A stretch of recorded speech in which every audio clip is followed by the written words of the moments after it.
En el ple d'ahir es va aprovar ja de forma definitiva l'ordenança de terrasses que regularà tot el que és l'ocupació de via pública en els espais públics.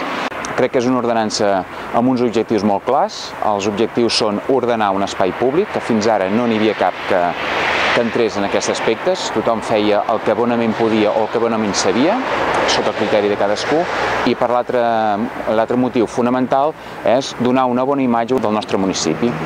L'ordenança s'ha diversificat en 3 espais, en 3 sectors: façana marítima, nuclis històrics de Calonge i Sant Antoni i el de més del municipi. Cada sector té la seva peculiaritat en el disseny i en els materials utilitzats, a fi i efecte de poder donar cobertura de la millor forma en cada un dels sectors.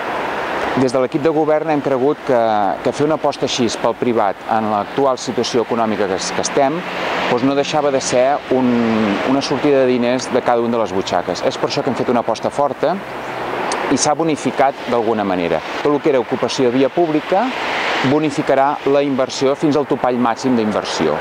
D'aquesta manera, el lloguer que cada un dels privats pagava en ocupació de via pública li permetrà assumir una inversió pel seu negoci. Un negoci que millorarà el seu negoci a nivell privat i millorarà el que és el municipi a nivell col·lectiu.